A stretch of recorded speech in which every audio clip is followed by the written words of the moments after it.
Welcome to the Old Time Radio Netcast Network. I'm your host, Andrew Rhynes, and let's get into this episode. Tired of the everyday routine? Ever dream of a life of romantic adventure? Want to get away from it all? We offer you Escape. Escape, designed to free you from the four walls of today for a half hour of high adventure. Tonight, we escape to the coast of Flanders in October 1914, into the story of a man chosen by a strange destiny to win the First World War, as Robert Buckner tells it in his classic tale, The Man Who Won the War.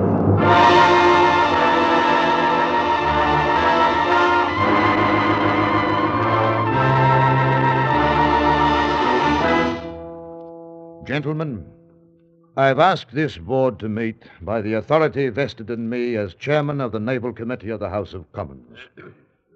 A great wrong has been done, gentlemen, and I have been asked by my colleagues of the House to see if it cannot be righted.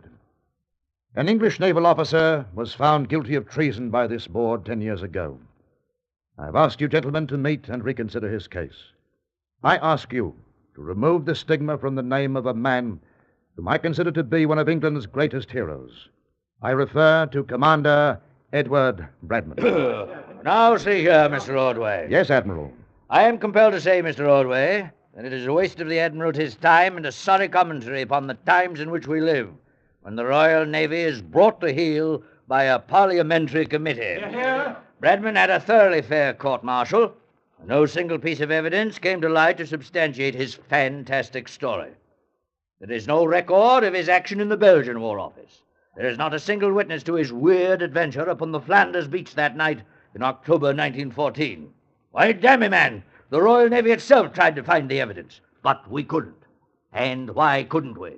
Because it does not exist. I have evidence, gentlemen. New evidence. That is why you have been asked to meet.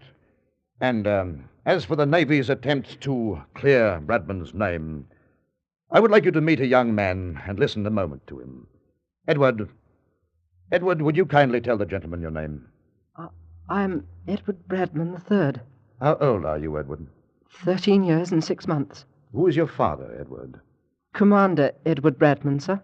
And your grandfather? Who was he? Admiral Edward Bradman. And your great-grandfather? Lieutenant Edward Bradman, sir. He was killed in action aboard the Victory at Trafalgar. And you, Edward, what do you wish to become? A midshipman, sir. I shouldn't be surprised. And have you made application? Yes, sir. At the Royal Naval College at Dartmouth. And were you accepted?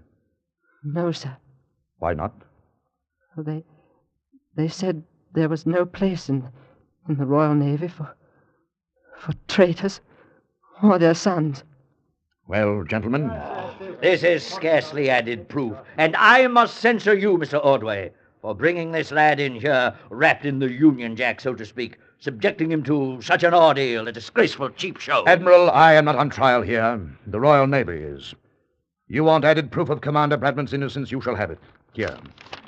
Here is a letter from the commander, brought to me 3 days ago by the gentleman sitting here beside me. Commander Bradman is lying ill at Newport across the Channel in Belgium. Seriously ill of a tropical fever he contracted during those years when he fled the disapproval of Navy men throughout the Empire. This may be the last word you will ever hear from Commander Bradman, gentlemen. I charge you, listen carefully. It is dated October 24th, Auberge des Deux Matelots, Newport, Belgium, gentlemen. It is 10 years ago tonight that I first set foot upon this Flemish beach. I have returned here tonight under a sort of compulsion, like a criminal returning to the scene of his crime. But I am no criminal, and what I did here 10 years ago was no crime. I am tired of saying it and of being disbelieved. I am tired, and I am ill. I shall not make this statement again.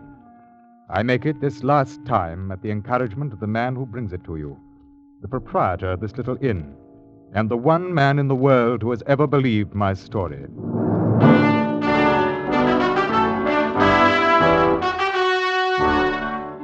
When the war began, I was placed in command of the destroyer Fire-Drake attached to Admiral Hood's battle force on North Sea Patrol. On the night of October the 28th, 1914, the Fire-Drake was cruising up the Belgian coast to join the main fleet. We'd taken aboard some extra shells and ammunition at Plymouth, along with several cases of Scotch whiskey, since the fleet was looking forward to extended action. And I'm afraid those cases were uppermost in our mind that night as we sat around the wardroom after dinner. I say, Commander, what brand of whiskey did ship supplies put aboard? Oh, I don't know. Johnny Walker, I dare say. I don't believe so, sir. Cameron Highlander, I think it said on the boxes. Oh, come now, Mr. Ainsley. They always supply us with Johnny Walker Black Label. Johnny Walker, Cameron Highlander, or essence of the Loch Ness Sea Serpent, so long as there's whiskey aboard. Now, that wouldn't be a hint, would it, Oh, Mr. Gilliam? no, sir. But it is nippy on deck tonight. Do you concur, Mr. Ainsley? Oh, yes, indeed, sir. The wind's got a bite to it. Man could catch himself a nasty cold out there tonight. Very well, you scoundrels. Hopper, Aye, sir. go down to the storeroom and break out a bottle of that whiskey we took aboard this afternoon. Aye, sir. Anything new on the fighting in Flanders, Commander? What there is all bad. General Haig has his hands full in the center. On the right, the French are just barely holding. But the real danger is right up there to our starboard. How's that, sir? The left flank, the Belgian sector. Von Kluck's Third Army is pressing hard. If he breaks through the Belgian line, you can write off France. I don't understand, sir. Well, if the Belgians don't hold, Von Kluck will cut off the Channel ports, Calais, Boulogne, and Le Havre. There's nothing to stop him until he reaches the Atlantic. And that would also cut off our supply line to our troops. Precisely. It's the Clausewitz strategy for the conquest of Western Europe. Paris would be bypassed and caught between giant pincers, to be taken later at the Kaiser's leisure. Beg your pardon, sir. Here's Hopper with our wee drop. Yes, well, you needn't have brought the whole case, Hopper. I wanted you to see it, sir. I've opened 4 of them, and the contents are all the same. You see, I was right. It says Cameron Highlander on the box. Yes, sir. But the contents are not Cameron Islander whiskey. They're Cameron Islander uniforms. What? Yes, sir. See here, the kilts, the Glengarrys, the sporrans. But where's the whiskey? Well, near as I can make out, there ain't any, sir. What's that? But I'd say them boxes contain nearly 200 Scotch Islander uniforms. Oh, well, I'm afraid that this will be a dry voyage, gentlemen. How could they have made such a stupid mistake? Oh, blame it on the war. Well, I just hope that our shells don't turn out to be coffee canisters. What should I do with these boxes, sir? Oh, throw them out of the way until we make port again, Hopper. Meantime, I dare say there are some poor Scotch beggars somewhere in France who'll have to do with their old clothes a little while longer. There's the speaking tube, sir. Bridge here. Mr. Twiddle requests the captain to come to the bridge. Oh, acknowledge, will you please, Mr. Gilliam? Yes, sir. Captain, come to the bridge. What kind of trouble do you suppose Tweddle's run into? Are you coming along, Ainsley? Oh, might as well. You can't drink kilts and Glengarrys. Freshening up a bit. Yes, she'll be on her beam ends before morning.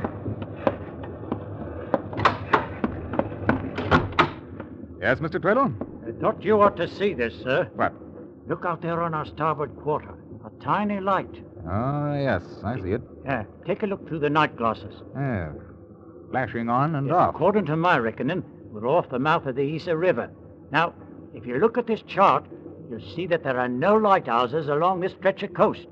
Yet there's a flashing light where no light ought to be. Perhaps it's a signal of some sort, sir. Yes, undoubtedly, but whose? Germans can't have gotten this far. How can you be sure, Mr. Ainsley? Now, wait a minute. That light's flashing a message in Morse code. G-R-O-G. G-R-O-G. Quartermaster. Aye, sir. Change course to 110. Change course to 110. Aye, sir. What you going to do, sir? I'm going to take a closer look. But, sir, this might be a trap. Yes, it might. But don't you recognize the code word grog, Mr. Tweddle? No, sir. You didn't serve in the Royal Navy as a midshipman, did you, Mr. Tweddle? No, sir. My apprenticeship was in the merchant service. Well, then, of course, grog wouldn't mean anything to you. I don't understand, sir. Well, Mr. Tweddle, G-R-O-G is a midshipman's joke. It means good rum on goose days. I still don't understand, sir. When is Goose Day? That's the joke, Mr. Tweddle. Goose day never comes. Ah. It's juvenile, I admit, but fascinatingly esoteric when you're 14 years old. But why would anybody be sending a midshipman's code word from the coast of Belgium in the middle of a war? That, Mr. Ainsley, is what we're going in to find out. Be good enough to tick off a landing party, will you? Number 2 power launch. We'll go ashore in 10 minutes. What? But, Captain. You have your orders, Mr. Ainsley. Yes, sir. You can't be serious, Captain. I am, Mr. Twiddle. This might be a trap. We have no way of knowing whether the Germans have advanced beyond this point or not. Yes, it might be a trap, or it might be some poor beggar trying to escape the advance. Well, it's well worth looking into.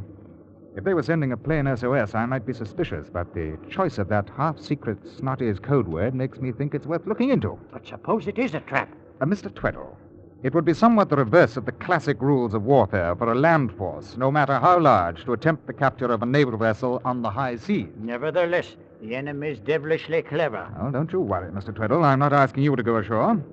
I'm leading the landing party myself. Well, it's not a matter of fear, sir. Naturally. But one of caution. Yes, of course. Half speed ahead. Half speed ahead, Fleet sir. orders clearly state... I am quite aware of the contents of the fleet orders, Mr. Tweddle.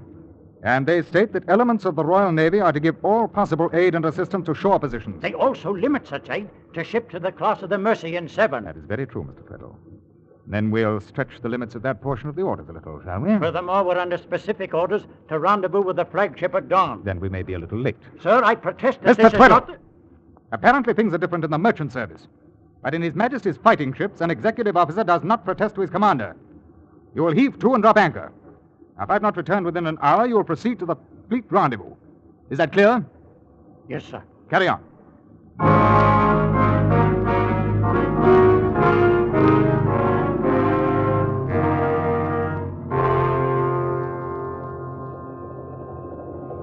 I'd say we're about a half mile down the beach from the light now, sir. Good. Swing her inshore. Aye, sir. That light is getting dimmer and dimmer. Yes, it's probably only a pocket torch. Battery's burning out. All right, men. Now then, listen to me. Yes, sir. When we get to the beach, we'll spread out 10 feet apart and proceed toward that light. Now, you'll keep well down and walk with the utmost quiet. If you encounter a sentry, you try to knock him out before he challenges you. Use your firearms only as a last resort. We are not here to get into a battle, only to investigate that light. Now, if we should be engaged by the enemy, I will fire 3 rapid shots as a signal to return to the boat. Hopper and Spurgeon will remain with the boat. Hopper. Yes, sir. If we have to retreat in a hurry, you wait until the last possible moment before you shove off. Yes, sir. Any questions? All clear, sir. All right. Brace yourself, lads. We're coming into the surf. Now, men, move. Over the side and hold your rifles high.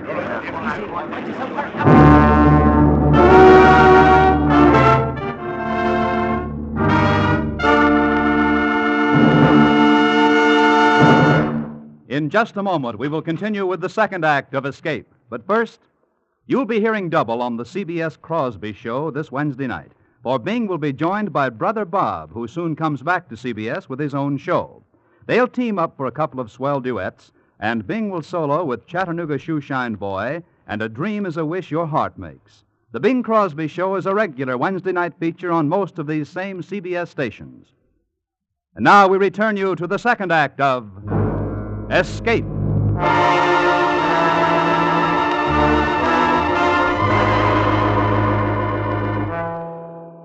You may imagine the fearful anxiety with which our little landing party hit the beach that October midnight in 1914.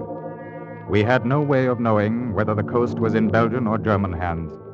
We did not know, indeed, whether we were being drawn into a German trap by the tiny light we had seen flashing out to sea. That tiny, weakening light toward which we were now slowly advancing, spread out across the beach, alert for any danger, watchful for enemy sentries or patrols. And then, not 100 yards from where we landed, we encountered a German sentry. He was asleep. Poor beggar, I suppose he imagined no one would be around the sand dunes in the middle of the night, and he was undoubtedly done in. He was sitting on a log. He'd taken off his boots to bury his aching feet in the cool sand. I'm afraid he wasn't a very fearful example of the German military machine that night. But with no trouble at all, Mr. Ainsley and I crept up on him, had him bound and gagged before he was quite awake. There we are. I don't think you'll raise too much of a hue and cry now, sir. Oh, I should think not. No, my friend. Bleiben Sie ruhig, und Ihnen wird nichts passieren. We'll take him along, Mr. Ainsley. Margaret. Sir? You put on this fellow's spiked helmet and remain at his post. If a relief sentry appears, you take care of him. But no shooting unless absolutely necessary. Yes, sir. Now, let's get cracking, men.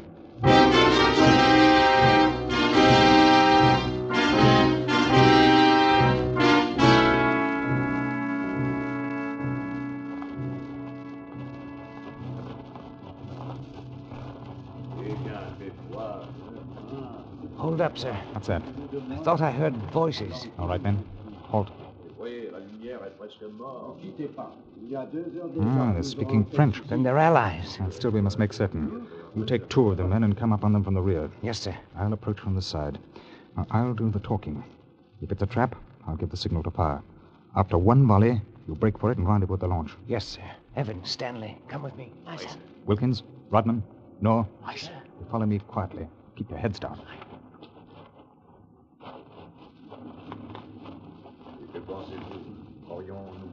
Pas encore, mon vieux, pas encore. Allô? Qu'est-ce qu'on fait là? Qu'est-ce qu'on désire? Attention. C'est là cette voix. À gauche. Les Allemands. Silence. Et là? Vos amis. Anglais. Grâce à Dieu. Approchez, s'il vous plaît. What do you say, sir? He said to approach. Aye, the Belgians are French. Come along, men. Bonsoir, messieurs. Bonsoir, mon ami. Est-ce que vous parlez anglais? Comment? Why, yes, I speak English a little. Well, I dare say your English is better than my French. May I introduce myself?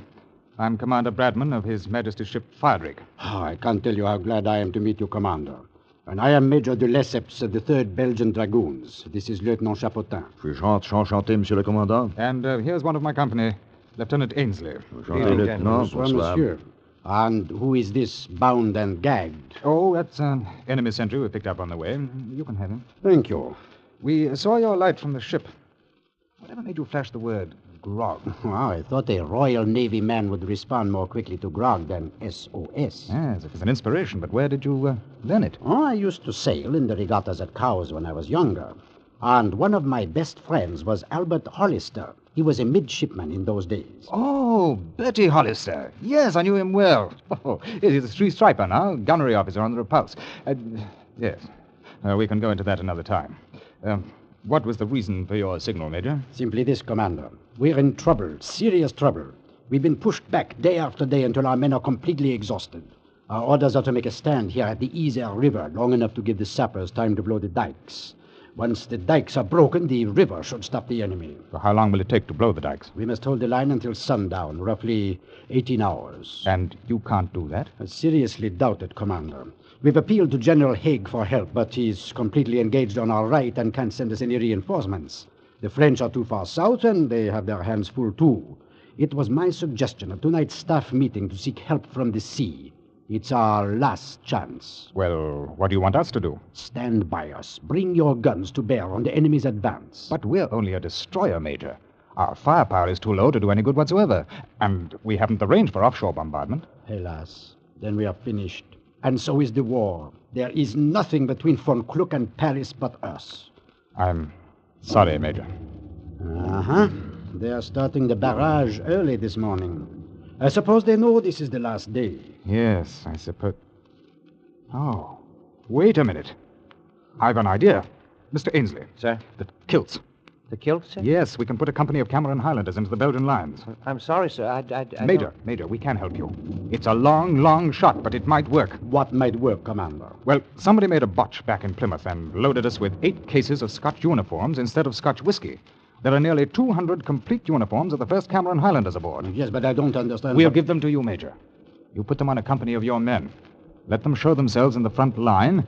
When the attack begins this morning, perhaps the Germans will think the British have rushed in a crack division to reinforce you. Yes, it might work. Yes. We can let you have a few Lewis guns, too. But they will not be much help unless the uniforms do the trick. It's, as you say, a long shot, but let's try it. Very well. Mr. Ainsley? Sir. You go back to the ship at once. Fetch those cases of uniforms and 4 cases of Lewis guns with ammunition. Aye, sir. I'll remain here with the Major and help him get his men lined up. Oh, and, Ainsley. Sir. Should Mr. Tweddle inquire, you might tell him I'll be detained a while longer, winning the war. Yes, sir.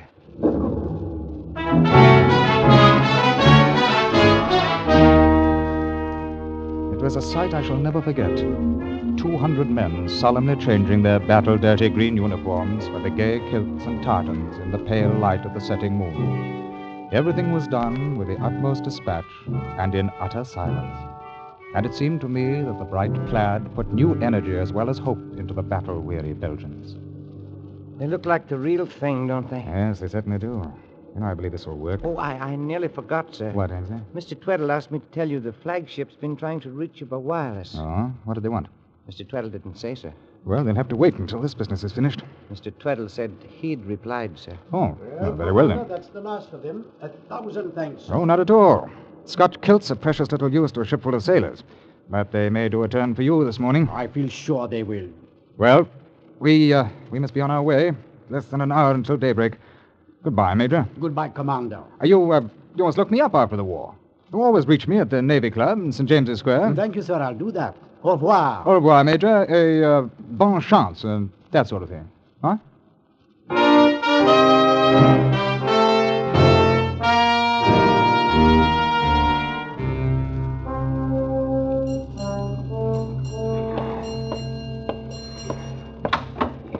Well, Mr. Tweddle, I think we can get underway now. Finished with your visit ashore, sir? Scarcely a social call, Mr. Tweddle. I think we may have been of some help to our allies this morning. Of course, sir. Captain, the flagship's been trying to reach you. Yes, Mr. Ainsley said something. I signaled them that you'd gone ashore. Oh, you did? Well, that must have intrigued them. Well, I shouldn't say they were pleased. I just received this reply from them. As senior officer present aboard, you are ordered to take command of Firedrake and proceed to fleet rendezvous immediately. Well, that's a neat double cross, Mr. Tweddle. I'm sorry, Mr. Bradman, but my responsibility is to the ship on which I serve. Yes, I can see it is. However, since you're once more aboard... Oh, no, Mr. Tweddle. You have your orders from the flag. Follow them.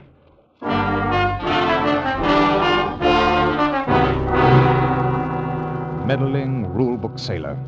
His captious wireless message had made an unnecessary embarrassment for me, but I had no doubts that my explanation of the night's work would fully satisfy the Admiral. So, let Mr. Tweddle have his little moment of triumphant command. I stood out on the starboard bridge wing as we pulled away from the Belgian coast. And through my binoculars, in the gray dawn, I thought I saw the flashing red and yellow of the Cameron Plaid as the last day of the first Battle of Flanders began.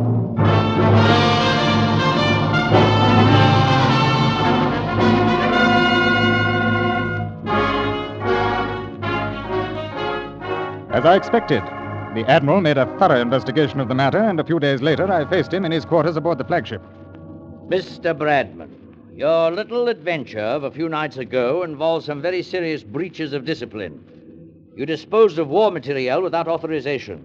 You left your ship without authorization. You deliberately violated the fleet orders regarding assistance to land forces. And I managed to stop the German advance dead in its tracks, sir. Mr. Bradman, we know that the German advance has been stopped, but it was stopped by opening the dikes of the Yser River, a plan which has been part of the Belgian and French grand strategy for years. Sir, the dikes would never have been opened if the Belgian lines hadn't held that last day of the battle, and they were held because the Germans' attack was slowed down. And it was slowed down because the Germans thought the Belgians were reinforced by the 1st Cameron Highlanders. Mr. Bradman, I have given your story the benefit of every doubt. I have even queried the Belgian General Staff to try to substantiate it. I have their reply. They have no record of any unit being outfitted in Highlanders' uniforms. But this wasn't a General Staff matter, sir. It was on a regimental letter. I may say there is even some doubt on the part of the members of your crew whether or not the men who received the uniforms were Belgians. What? Yes, Mr. Tweddle says... Mr. Tweddle? That meddling fool from the cargo ship... That is enough, Mr. Bradman. It is the decision of the Fleet Inquiry Board that you be relieved of your command, placed in irons, and be returned to Hull to face court-martial at the earliest possible moment.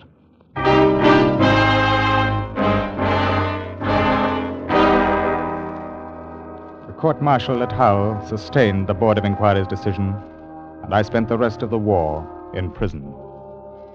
Afterwards, naturally, I had to leave England, and wherever I went, Cape Town, Vancouver, Singapore, Melbourne, sooner or later, their story followed me. Sooner or later, some ex-Navy man would turn up who recognized me, and I would have to move on. At last, I have come back to this Belgian beach where it all happened, and here I have found the one man who believes my story. He is the proprietor of this little inn where I now lie ill and too tired to fight any longer. It is too late now to worry about my reputation, but he has persuaded me to write this letter that my son may not have to bear the undeserved infamy which I have been forced to endure. And he has kindly offered to carry this message to any who may yet be interested in clearing the record of Edward Bradman, Commander, Royal Navy. That's all very well, Mr. Ordway. But there is not a single statement in that letter that has not been entered as evidence in Bradman's court-martial. There's no new proof. There's nothing here... Excuse me, Admiral. I wish to present to this board the bearer of Commander Bradman's letter, Mr. Wolfgang Bechtel. Guten Tag, gentlemen. You are the proprietor of the Auberge des Deux Matelots, where Commander Bradman is now staying. Yeah, I am. But your accent, you're German, aren't you? Yes. How is it that you own an inn on the Belgian coast? After the war, I could no longer bear to live in Germany in the midst of the misery that I had helped to cause. So I, too, like a criminal returning to the scene of his crime, went back to the beach at Nieuport. I have been there ever since. This is all very interesting, but I don't see what it Sir, has to bitte, do... please. I am the proof you have been asking for. I swear that every word of Commander Bradman's statement is truth. Commander Bradman is indeed the man who won the war. I know, because I am the man who lost the war. I was the sentry who fell asleep.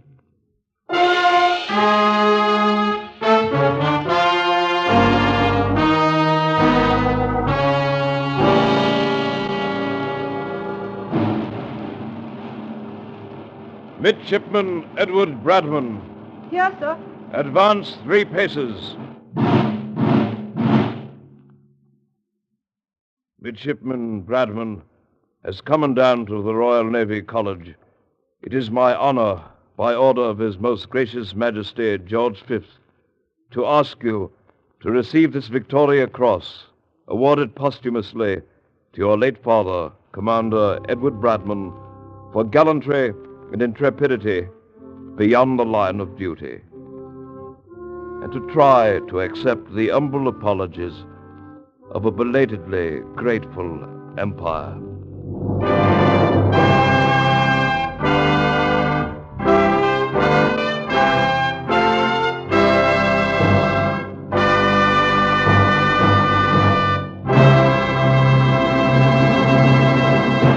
Escape is produced and directed by William N. Robson, and has tonight presented The Man Who Won the War by Robert H. Buckner, dramatized for radio by Mr. Robson.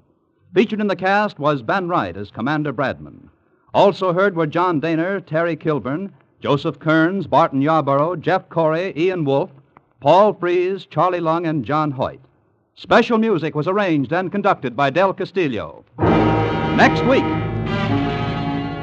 You are standing on the floor of the sea in the middle of the sunken city of Port Royal, with its fabulous chests of treasure waiting to be hauled to the surface.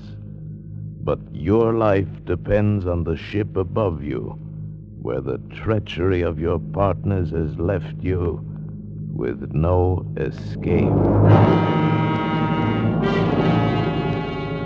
Next week, Escape will be heard at a new time on Friday evening. Next week, we escape with the story of a diver who discovered an entire city beneath the sea, Port Royal, an exciting tale suggested by Lieutenant Harry Reesberg's book, I Dive for Treasure. Goodbye, then, until a week from Friday, when once again we offer you Escape. Now stay tuned for the adventures of Philip Marlowe, which follow immediately over most of these same CBS stations. This is CBS, the Columbia Broadcasting System.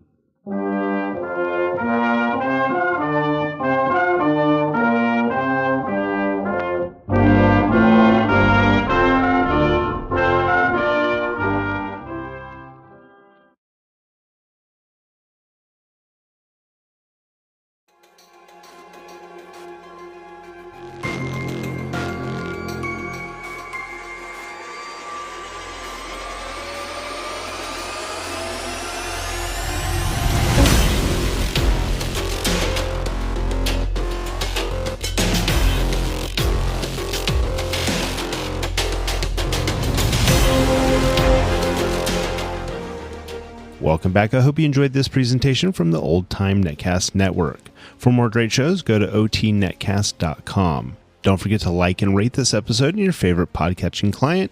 Follow this show on Facebook by going to otnetcast.com/Facebook. This episode is covered under the Attribution Non-Commercial Share-alike copyright. For more information, go to otnetcast.com/copyright. Thanks again for listening, and I hope you have a great day.